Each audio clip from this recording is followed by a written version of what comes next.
आज मी तुम्हाला अशा अभिनेत्याबद्दल सांगणार आहे ज्याला तुम्ही comedy, romantic, serious, family drama कोणत्याही ठिकाणी वापरू शकता. पण आपल्या मराठी दुनियेचं दुर्दैव आपण त्याचा पुरेपूर वापर करत नाही.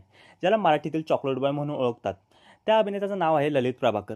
ललित प्रभाकर म्हणजे मराठीतील चॉकलेट बॉय, रावडी ॲक्टर ज्याला कोणतीही भूमिका द्या तो तुम्हाला प्रभावित करणार. मग तो आरपारमधील अमर असू दे किंवा आनंदी गोपाळमधला गोपाळराव जोशी. ललित त्याच्या प्रत्येक कॅरेक्टरमध्ये व्हरायटी आणि अभिनयाची एक वेगळी शैली असते. ललित प्रभाकर आपल्या नॅचरल ॲक्टिंग आणि गुड लुक्स तसंच आकर्षक व्यक्तिमत्वासाठी ओळखला जातो. ललित प्रभाकर म्हणजे no over acting, no drama, just pure talent. ललितने इंजिनिअरिंगचे शिक्षण पूर्ण करून अभिनय क्षेत्रात करिअर केले. ललितने त्याच्या करिअरची सुरुवात जुळून येथे रेशीमगाठी या मालिकेपासून केलेली आहे.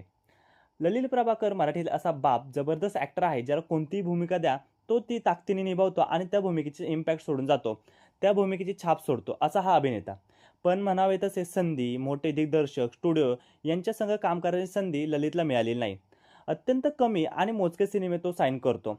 आतापर्यंत त्याने फक्त 12 ते 13 चित्रपट ॲज अ लीड ॲक्टर म्हणून केलेले आहे. ललित प्रभाकर वर्षातून फक्त 1 ते 2 सिनेमे करतो आणि ते सगळे चित्रपट दर्जेदार आणि प्रेक्षकांना काहीतरी चांगलं देऊन जातात आणि त्याचा हा पॉझिटिव्ह ॲटिट्यूड खरंच खूप चांगला आहे. अजून चांगल्या स्क्रिप्ट, भूमिका, दिग्दर्शक आणि चांगले बजेट या सगळ्या गोष्टी ललित प्रभाकरला भेटले तर अजून खूप चांगले चित्रपट करू शकतो. आता त्याचा सुपर डुपर हा सिनेमा चित्रपटगृहात चालू आहे आणि हा सिनेमा ऑलरेडी सुपरहिट ठरलेला आहे.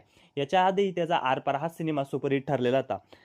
नुसतीच त्याचा ढसाळ या नवीन चित्रपटाची सुद्धा घोषणा झालेली आहे आणि खरंच ललित एक उत्तम अभिनेता आणि सेल्फ मेड स्टार आहे.